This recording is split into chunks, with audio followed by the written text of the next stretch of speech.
नमस्कार दोस्तों। आज अपन शुरू करते हैं क्लास 10th का चैप्टर 1 के उदाहरण शुरू करते हैं। अपन ने 1.1 1.2 कंप्लीट कर लिए। इसमें उदाहरण देखते हैं। तो पहला उदाहरण है संख्याओं 4 की पावर n पर विचार करना है और n यहाँ पर प्राकृत संख्या दे रहे हैं। ठीक है, जांच करनी है अपन को। n का कोई ऐसा मान ज्ञात करना है जिसके लिए 4 की पावर n अंक शून्य पर समाप्त होता है। ठीक है, शून्य पर समाप्त होता है, ये चेक करना है अपन को। तो हल करते हैं इसका हल। ठीक है, पहला उदाहरण हल करते हैं।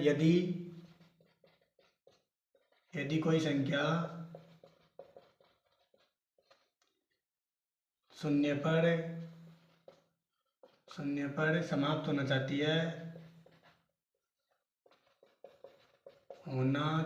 है तो उस संख्या का अभाज्य गुणनखंड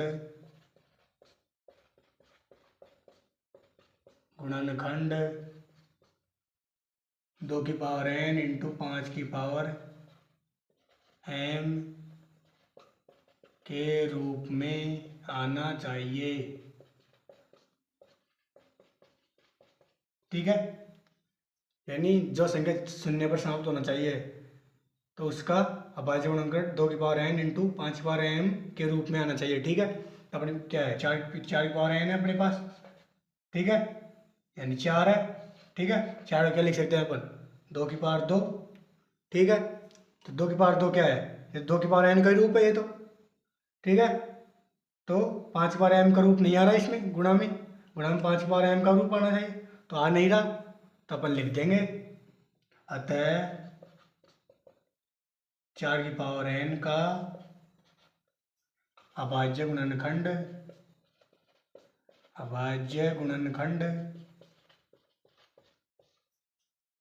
2 की पावर n इंटू 5 की पावर m के रूप का नहीं है। ठीक है, अतः 4 की पावर n कभी भी शून्य पर समाप्त नहीं होगा। ठीक है, कभी भी नहीं होगा शून्य पर समाप्त, क्योंकि ये 2 की पावर n इंटू 5 की पावर m का रूप नहीं है ये। ठीक है, ये तो अकेला 2 की पावर n का ही रूप है, साथ में ये भी होना चाहिए 5 की पावर m का। ठीक है, नेक्स्ट देखते हैं अपन सेकंड उदाहरण।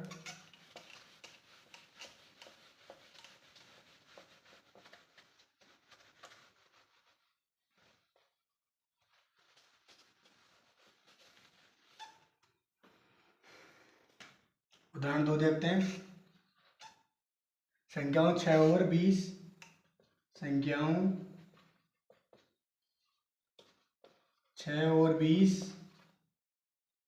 के अभाज्य गुणनखंड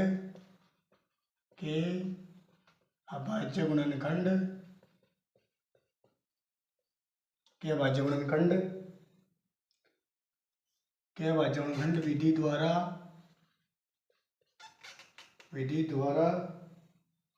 HCF व LCM ज्ञात करो।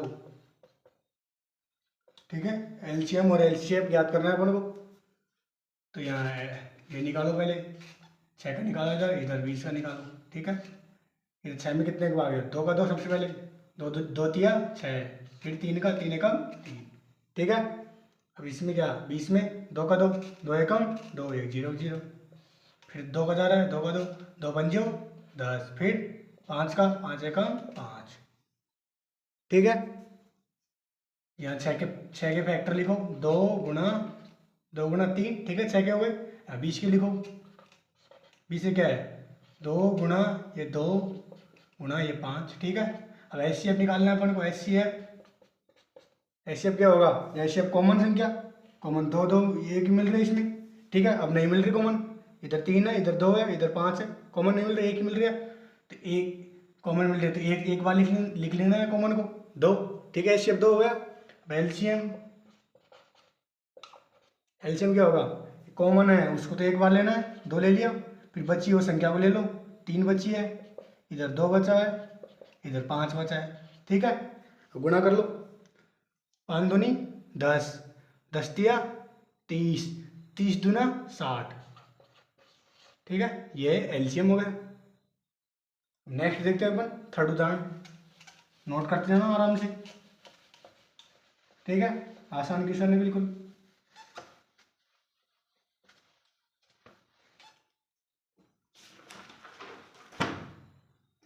अभाज्य गुणनखंड विधि द्वारा, तीसरा है अभाज्य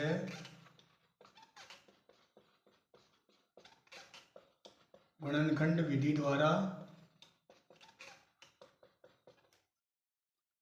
96 और 404 का एलसीएम व एचसीएफ ज्ञात करो। ये पूछ रहा है, तो चलो आप अभी किया अपन पहले वही ट्रिक्स करो। 96 इधर, 96 भाग दो, दो का सबसे पहले 2 का जा रहा है, 2 चक्कू 8, फिर 1 बच गया, 16 हो गए, 2 8 16, फिर 2 का 2 का जा रहा है, 2 दूनी 4, 2 चक्कू 8, फिर 2 का 2, 2 एकम 2, 2 दूनी 4, फिर 2 का 2, 2 6 12, फिर 2 का 2, 2 तिया 6, फिर 3 का जा रहा है, 3 एकम 3। ठीक है, ये हो गया। 404 को इधर दो, 404 में 4 क्या करते हो, 2 में 2 का 2, सबसे छोटी संख्या 2 का, 2 से शुरू किया करो, है ना। सम संख्या है 2 दूनी 4, फिर 0, 2 दूनी 4। ठीक है, फिर 2 का जा रहा है इसमें, 2 एकम 2, फिर 0, 2 एकम 2। अब इसमें किसका जा रहा है, इसमें विषम संख्या है ये, एक लास्ट में विषम संख्या चेक कर लिया करो, विषम संख्या तो विषम संख्या का 2। अब इसमें 3 का देखो, 3 तिया 9, 2 बचे, फिर 21 हो गए, 3 7 21, 3 तिया 9, फिर 1 बचा, नहीं जा रहा है इसमें 3 का। ठीक है, 5 का नहीं जा रहा, तो इसमें किसका जाएगा, 101 का जाएगा, 101 का एक बार गया। ठीक है, ये हो गया। अब इधर फैक्टर ले लो, 96 के फैक्टर लिखो, इधर कितने हैं, 2 गुणा 2 गुणा 2 गुणा 2 गुणा 2 गुणा 3। ठीक है, 96 के हो गए। इधर 404 के फैक्टर लिखो, कितने हैं, 2 गुणा 2 गुणा 101। ठीक है, एचसीएफ निकालना है पहले, एचसीएफ क्या होगा, जो कॉमन है, कॉमन क्या है, एक तो 2 है ये। ठीक है, एक ये वाला 2 है। ठीक है, 2 गए तो एक बार ये 2 है तो एक बार लिख लो इसको, इसमें 2 है तो एक बार ये लिख लो 2। ठीक है, कितना हो, 2 दूनी 4, एचसीएफ हो गया, 4 हो गया एचसीएफ। एलसीएम, एलसीएम क्या है, कॉमन वाले को एक बार लिख लो, 2 गुणा 2। ठीक है, ये 2 एक बार, इसका 2 बार एक बार। ठीक है, अब बची हुई संख्या को सबको लिख दो, 2 है, फिर ये 2, फिर ये 2, फिर ये 3, फिर 101। ठीक है, इधर कर लो, 2 दूनी 4, 4 दूनी 8, 8 दूनी 16, 16 दूना 32, 32 3 96। ठीक है, अब 101 गुणा 96 कर लो, 6 एकम 6, फिर 0, 0 से करो, 6 0 बार गया, 6 एकम 6, फिर 9 का 9 एकम 9, फिर 9 को 0 से करो 0, 9 एकम 9, कितना गए, 6 9 6 9। ठीक है, ये आ गया तुम्हारा एलसीएम। ठीक है, अगला देखते हैं, चौथा क्वेश्चन देखते हैं।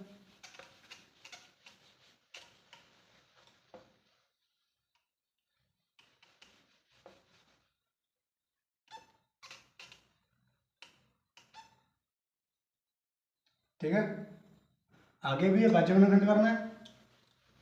ठीक है, अभाज्य गुणनखंड किसका करना है, चौथा उदाहरण है, इसमें अभाज्य गुणनखंड विधि द्वारा करना है। किसका, एक 6 का है, एक 72 का है, और एक 120 का है।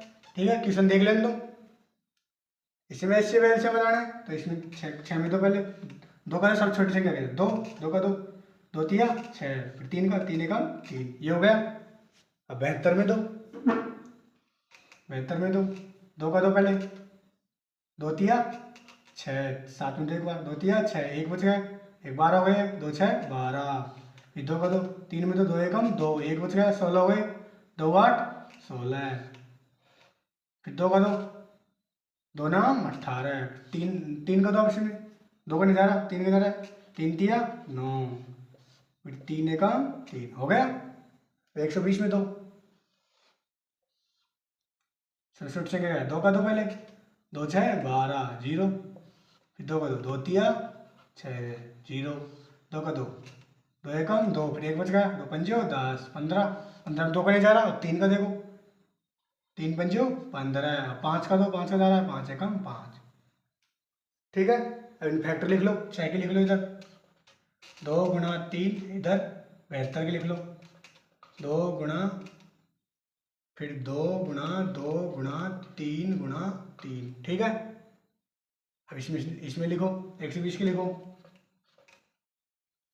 120 के लिख लो, कितने हैं, 2 गुणा 2 गुणा 2 गुणा 3 गुणा 5। ठीक है, एचसीएफ निकालना है अपन को,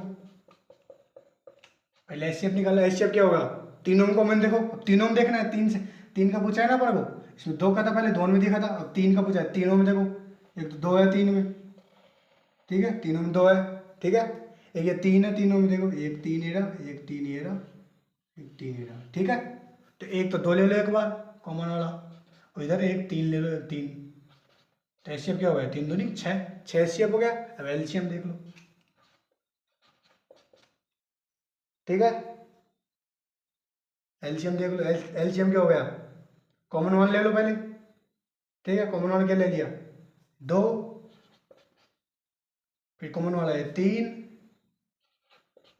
ठीक है, ये ले लिया। ठीक है, फिर क्या बचा, 3,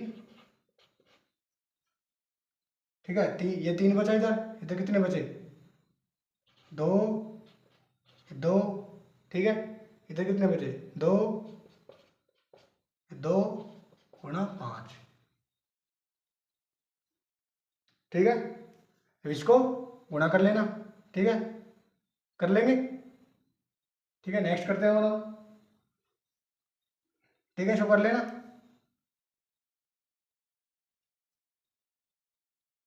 ठीक है ना, अगला करते हैं।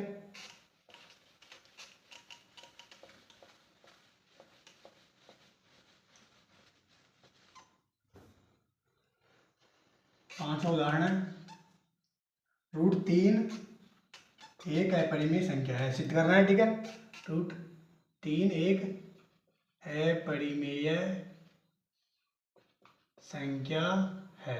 ठीक है, क्या करना है, इसको सिद्ध करना है। ठीक है, सिद्ध करना है। ठीक है, सिद्ध करना है √3।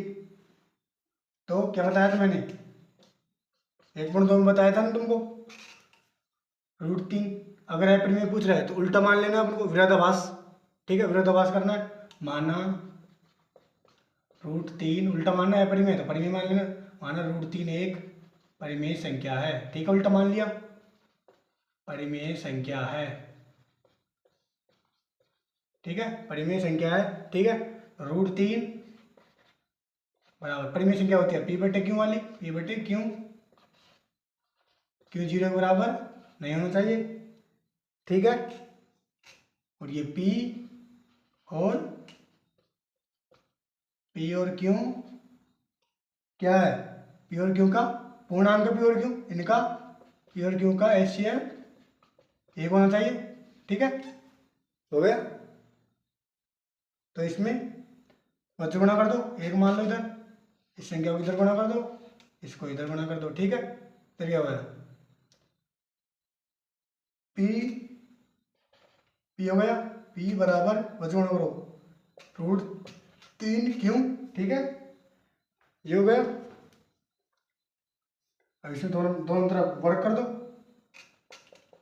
दोनों तरफ वर्ग करने पर। ठीक है, दोनों तरफ वर्ग कर दो, वर्ग करेंगे क्या, इधर क्या पी स्क्वायर हो जाएगा, इधर तो इधर वर्ग करेंगे तो √3 का वर्ग करेंगे तो रूट हट जाएगा, 3 बचेगा 3, इधर वर्ग क्यों का करेंगे q²। ठीक है, ये हो गया।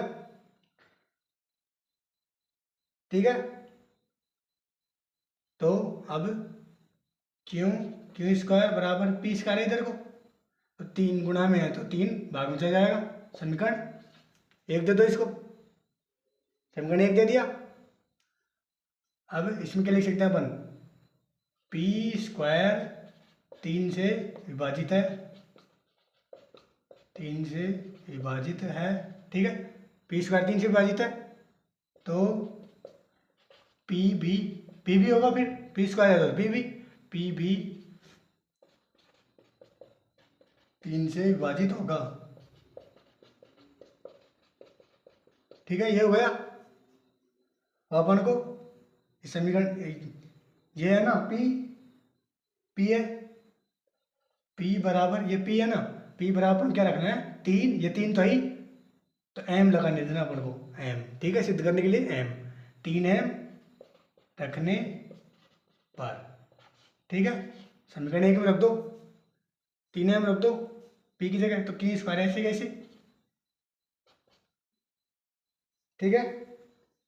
की स्क्वायर हो गया, पी की जगह रखो, पी की जगह रखेंगे तो 3 को रखो, 3 का स्क्वायर 3 तिया 9, एम का एम स्क्वायर बटे 3, अब 3 से काट दो, 3 तिया 9, 3m स्क्वायर हो गया। तो एम स्क्वायर बराबर एम स्क्वायर, 3m स्क्वायर है इधर को, तो एम स्क्वायर बराबर क्यू स्क्वायर इधर को, तो 3 गुणा में है तो इधर जाएगा भाग में, ठीक है। ये हो गया। तो इधर भी लिख दो लैंग्वेज, इधर भी लिख दो क्यू स्क्वायर 3 से विभाजित है, ठीक है। क्यू स्क्वायर 3 से विभाजित है, 3 से विभाजित है तो क्यू भी होगा फिर 3 से, क्यू भी 3 से विभाजित होगा, ठीक है। अतः विभाजित हो रहा है तो अतः हमने माना वह गलत है, ठीक है। हमने माना वो गलत है, हमने क्या माना था, √3 एक परिमेय संख्या है, तो हमने माना वह गलत है, अतः √3 एक अपरिमेय संख्या है,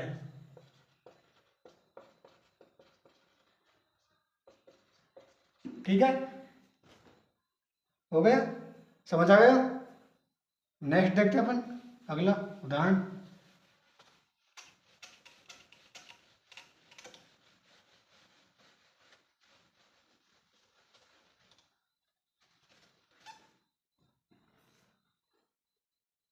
छठा उदाहरण है, क्या है, 5 माइनस √3, ठीक है। इसको सिद्ध करना है, दर्शाइए कि 5 माइनस √3 एक अपरिमेय संख्या है, ठीक है। इसको करना है अपन को, इसको कर लो हल, इसको मान लो अपरिमेय है तो परिमेय मान लो, उल्टा मान लो, बताया था।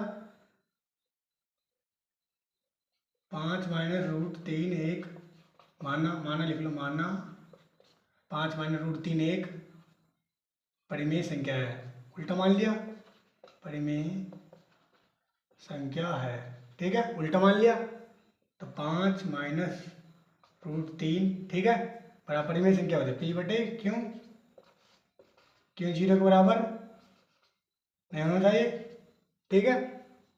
तो इधर 5 है, पी बटे क्यों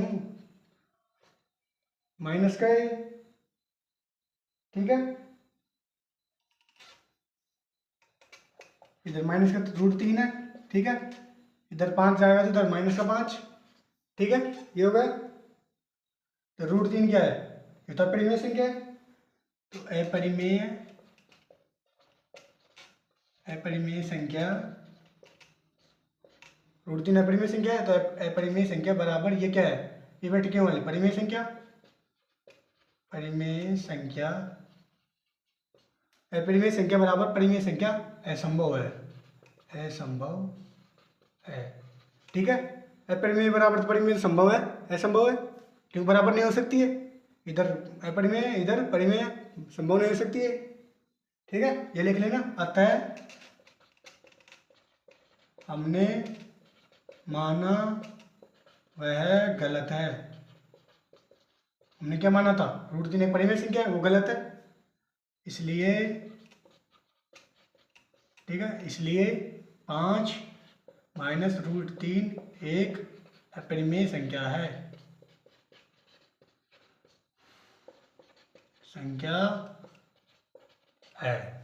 ठीक है। अब अगला देखते हैं अपन, उदाहरण 7वां, जो इस चैप्टर का लास्ट उदाहरण है।